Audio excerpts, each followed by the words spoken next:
At a high-profile funeral, an elderly black woman was treated like a stranger, dismissed as if she didn't belong. But when she took the podium and spoke just one sentence, gasps filled the air. What she revealed changed everything. For the grieving family, and for the legacy of the man they thought they knew. The church was bathed in golden afternoon light, filtering through stained glass windows, casting a solemn glow over the rows of black-clad mourners. The air was thick with the scent of lilies, their heavy fragrance mingling with the quiet hum of whispered condolences. At the front of the church, a grand mahogany casket rested beneath an enormous portrait of the deceased. A distinguished-looking man in his 70s, his sharp features exuding the quiet confidence of someone who had commanded respect his entire life. The funeral was a spectacle of wealth and influence. Every seat was filled with prominent figures, business moguls, politicians, old money families who had known the deceased for decades. His wife, a refined woman draped in elegant black, sat in the front row, dabbing her eyes with a silk handkerchief. Beside her, his children, grown, polished, and picture-perfect, wore expressions of grief that seemed carefully composed, their eyes occasionally flickering toward the entrance as if expecting someone important to arrive. But no one noticed the elderly black woman, standing quietly at the back of the church. She was small in stature, her frail frame wrapped in a modest, well-worn coat. A simple hat shielded her silver-streaked curls, and in her hands she clutched an old leather purse as if it contained something precious. She did not weep, nor did she fidget. She simply stood there, eyes locked onto the casket, her expression unreadable. No one had invited her. No one had acknowledged her. And yet, she remained. Whispers began to ripple through the crowd. The glances directed her way were subtle, but unmistakable. Curiosity, irritation, quiet speculation. One woman leaned toward her husband and murmured under her breath. A young man shot her a glance before looking away, as if embarrassed on her behalf. "Who is she?" someone whispered. "Some old friend, maybe?" A former maid. "A beggar looking for sympathy," another scoffed. She heard them, of course. She had heard whispers like these her entire life. The ceremony continued, the pastor delivering a eulogy that painted the deceased as a visionary, a family man, a pillar of the community. His children took turns speaking, their voices steady but choked with emotion, as they shared stories of their father's generosity, his wisdom, the way he had built an empire from nothing. From the back of the church, the woman listened, her fingers tightening around the strap of her purse. They spoke of his kindness, his loyalty, his unwavering love for his family. She did not flinch, she did not cry. But as the final speaker stepped down, and the pastor asked if anyone else would like to say a few words, something in her shifted. For the first time since she had arrived, she moved. With slow, deliberate steps, she began making her way toward the front. The room grew silent. Heads turned, eyes narrowed. The whispers grew louder. And then, just as she reached the first row, a young woman, one of the deceased's daughters, rose abruptly from her seat, blocking her path. "I'm sorry," she said, her voice polite but firm. "This is a private family moment." The elderly woman lifted her gaze, locking eyes with the younger woman. There was no anger in her expression, no defiance, only quiet certainty. "I understand," she said softly. And then she reached into her purse and pulled out a single faded photograph. The moment the woman's daughter looked down at it, the color drained from her face. The room, once filled with hushed murmurs, fell into a silence so deep, so absolute, that even the lilies seemed to tremble. because in that photograph, decades old but still unmistakable, was the deceased man himself, standing beside a younger version of the woman who now stood before them, holding her hand and smiling. The photograph trembled slightly in the elderly woman's frail hands, but her grip was steady. The young woman blocking her path didn't move at first. She only stared, her polished composure cracking, her lips parting as if to speak, but no words coming out. Then, the silence shattered. A murmur swept through the church, like the first gust of wind before a storm. Guests leaned toward each other, eyes darting from the old woman to the photograph. A few gasps rippled through the front rows, but the most telling reaction came from the widow herself. Seated in her place of honor, draped in black lace and grief, she had barely acknowledged the woman before. But now, her knuckles whitened around the silk handkerchief in her lap. Her breath hitched, and though she tried to hold herself still, there was no mistaking the way her shoulders stiffened, as if bracing for impact. The elderly woman's voice, when she finally spoke, was quiet but unshakable. "I came here today," she said, "to say goodbye. But it seems there's something I must say first." Her words carried through the vast church, each syllable sinking heavy into the air. The deceased's children, tall, elegant, the image of their father, exchanged uneasy glances. The son, a man in his 40s with the same strong jawline as the portrait above the casket, stepped forward. His tone was clipped, controlled, but beneath it lay a thread of barely contained tension. "I'm sorry," he said, just as his sister had. "But who are you?" The woman's lips curved into something that was not quite a smile. "You wouldn't know me," she said, "but your father did." A fresh ripple of whispers spread like wildfire. The son inhaled sharply, his expression flickering from confusion to something colder, something that looked dangerously close to anger. "This is ridiculous," he muttered. "We're in the middle of a funeral. If you'd like to pay your respects, you can do so without—" "I was paying my respects," the woman interjected, her voice unwavering.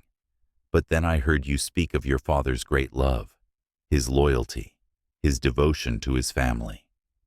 Her gaze swept across the room, taking in the skeptical, uneasy faces staring back at her. "Tell me," she continued, "would you call a man devoted if he left behind a daughter no one here even knows exists?" The impact of her words was instant. The widow let out a sharp inhale, as if struck. The deceased's son took half a step back. The younger daughter, a woman in her early 30s, her father's features softened in her delicate face, blinked rapidly, her expression torn between disbelief and something far more fragile. The widow finally found her voice. "This is absurd," she snapped. Her carefully curated grief cracked, something sharper bleeding through. "My husband was a good man, a loyal man. Whatever lies you've come here to spread, they are not lies." The elderly woman's words cut through the rising tension like a blade. She held up the photograph, turning it so the room could see. "This was taken in 1962, she said, her voice steady.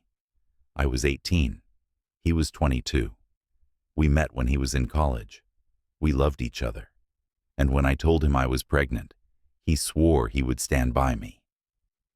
A hush fell over the crowd, the weight of her words pressing down like a suffocating fog. The widow's face was unreadable now, her hands frozen in her lap. "He never did," the woman continued, her voice softer now, but no less powerful. "He married you instead." The widow flinched as if she'd been slapped. "You're lying," the deceased's son hissed, his jaw clenched, his hands curling into fists at his sides. "You have no proof." The woman reached into her purse once more. This time she pulled out a letter, its edges worn from time, the ink slightly faded, but still legible. "I kept everything," she said simply. The son snatched the letter from her hands before anyone could stop him. His eyes scanned the page, his breath growing uneven as he read. When he finally looked up, all the color had drained from his face. His sister reached for the letter next, her fingers trembling.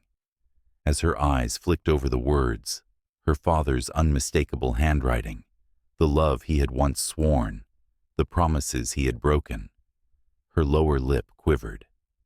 The reality was sinking in. The whispers in the church had turned to stunned silence. And then, a single choked sound broke through the hush. The widow. She exhaled shakily, her grip tightening on the armrests of her chair. Her eyes met the elderly woman's for the first time with something new, something raw and unguarded. Recognition. She had known. Maybe not the full truth, maybe not the details, but somewhere, deep in the past, she had suspected. And now, there was no denying it. The woman before her was not a liar. She was blood, and she had come to claim her place among the living. The letter trembled in the son's hands. His face was pale, his breath uneven. His sister clutched his arm, her wide eyes scanning the page, as if willing the words to rearrange themselves into something less damning. But the ink did not lie. Neither did the date at the top, nor the signature at the bottom. His father's unmistakable scrawl, the same handwriting that had signed their birthday cards and school permission slips all their lives. The church had fallen into a silence so thick it felt suffocating. The weight of unspoken words pressed down on the mourners, pinning them to their seats, trapping them in a moment that none of them had been prepared for. Then, like the first crack in a dam, the tension shattered. "This is insane." The son's voice was low, but it carried through the room like the sharp edge of a blade. His grip on the letter tightened, crumpling the fragile paper. "This means nothing. A letter? A photograph? Anyone could forge these things." The elderly woman did not flinch. "You know it's real," she said simply. The daughter beside him took a shaky step forward. "Where have you been all these years?" Her voice wavered between accusation and something softer, something dangerously close to understanding. "If this is true, why now? Why not come forward before?" The elderly woman held her gaze, eyes filled with a quiet sadness. "I did." The words landed like a slap. The widow's head jerked up. "What?" "I did come forward," the woman continued, voice steady. "When he married you, when your first child was born, I wrote him, hoping he would at least acknowledge me, that he would be a father, even in secret. He never responded. Not once." The widow's lips parted, but no sound came out.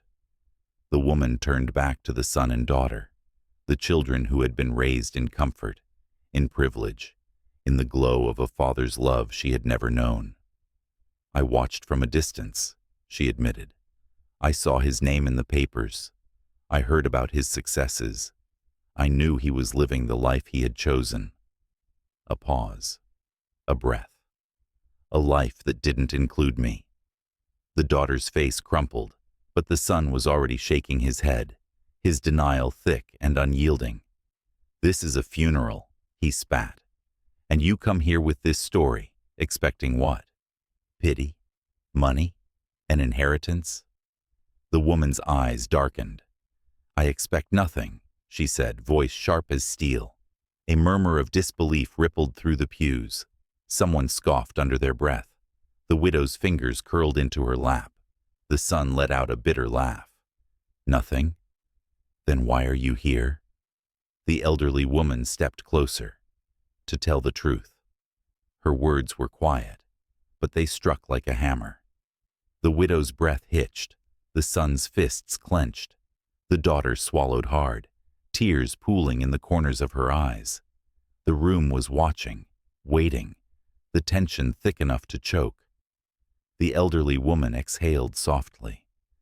"I spent my whole life being erased," she murmured. "I have nothing to gain from this. I came here to say goodbye, not just to the man in that coffin, but to the ghost of what could have been." A flicker of doubt crossed the daughter's face, but before she could speak, the son stepped forward, voice dripping with disdain. "This is pathetic." His anger was a shield, his voice a weapon. "You think you can just waltz in here and rewrite history?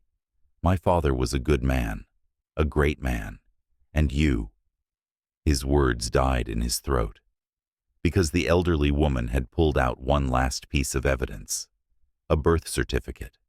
His father's name was listed under father, and under child's name was hers. The widow let out a sharp, strangled breath. The son took a step back, as if the document had physically struck him. The daughter gasped softly, a hand flying to her mouth. And just like that, the dam broke. The whispers turned to voices, voices turned to gasps, gasps turned to chaos. The carefully controlled funeral unraveled before their eyes. A distant relative murmured, "Oh my God." A man in the back muttered, "This is scandalous." Someone else hissed, "Did she know? Did the wife know?" The widow rose to her feet so quickly her chair scraped against the polished marble floor. Her breathing was shallow, her eyes locked on the woman before her. "You're lying," she whispered. But this time, there was no conviction in her voice. The elderly woman didn't argue. She didn't need to. The truth was already there, hanging heavy between them. The son, still clutching the crumpled letter, looked to his mother, his carefully built world cracking beneath his feet. "Tell me it's not true." The widow couldn't. Instead, she closed her eyes. And in that moment, the truth swallowed them all whole. The silence in the church was deafening. No one moved. No one breathed.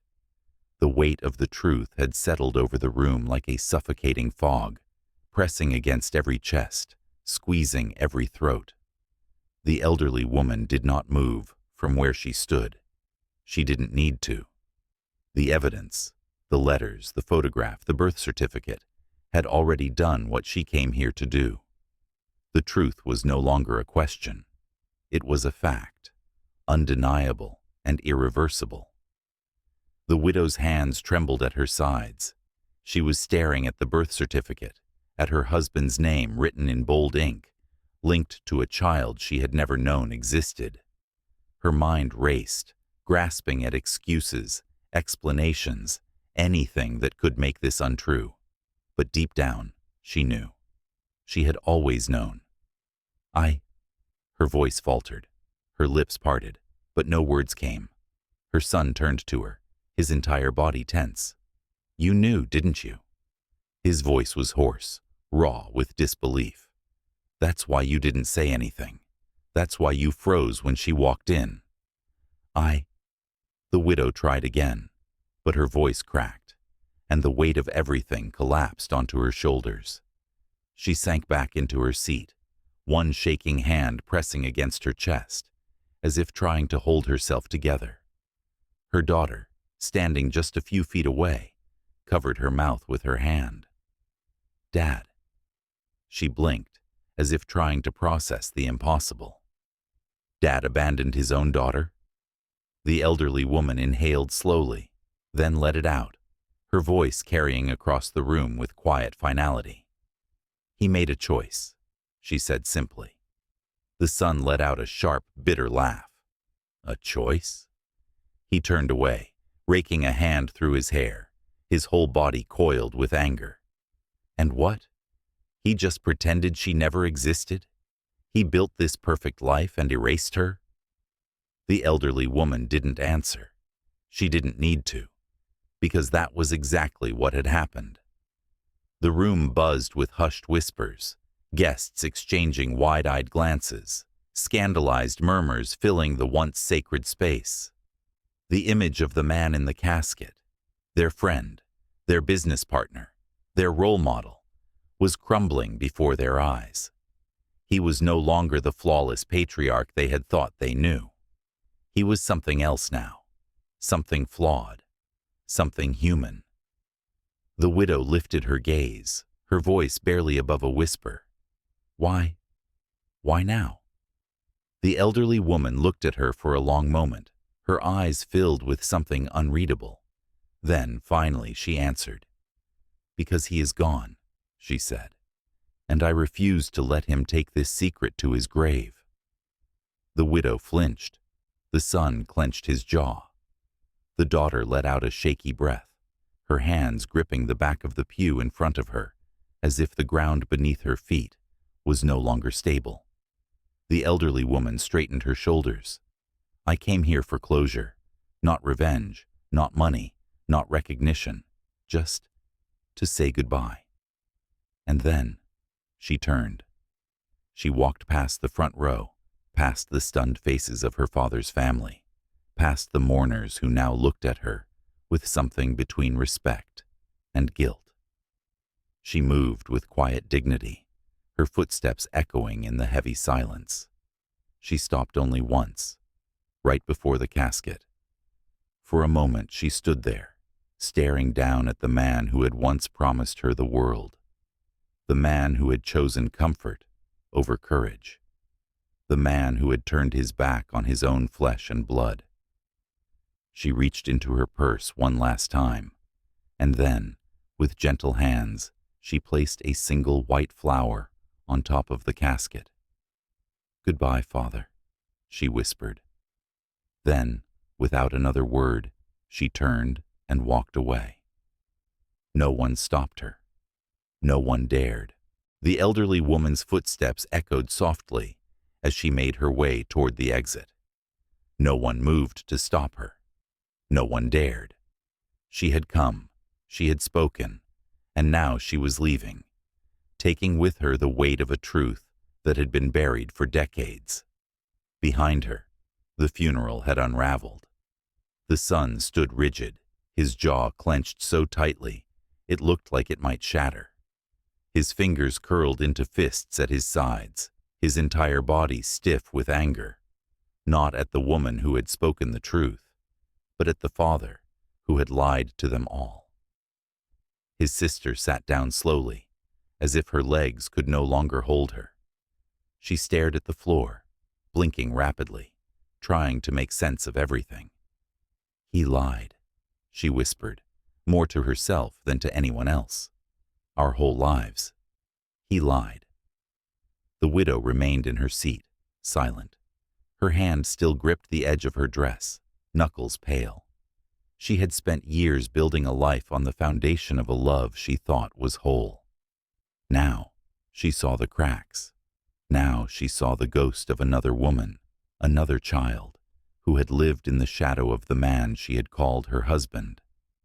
The whispers around the room grew louder. Some guests looked away awkwardly, as if ashamed to have witnessed something so raw, so intimate. Others stared at the door, where the elderly woman had disappeared, their expressions unreadable.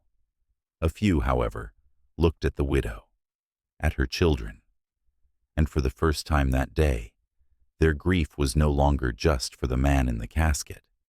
It was for the ones he had left behind. The son exhaled sharply, running a hand through his hair. Then, without a word, he strode toward the exit. The daughter hesitated, looking between her mother and the door. Then, with a deep breath, she stood and followed. The widow didn't move. She simply sat there, staring at the flower on the casket. And in that moment, she knew. This was not just the funeral of a husband. It was the funeral of the man she thought he was. Outside the church, the elderly woman stepped into the cool afternoon air. The weight in her chest was lighter now, though not gone. It never would be. Some wounds do not heal. They simply become part of you. She took a deep breath, lifting her face to the sky. The past had finally been spoken. The truth had finally been heard. That was enough. Behind her, the heavy doors creaked open. She didn't turn around, but she heard the footsteps approaching.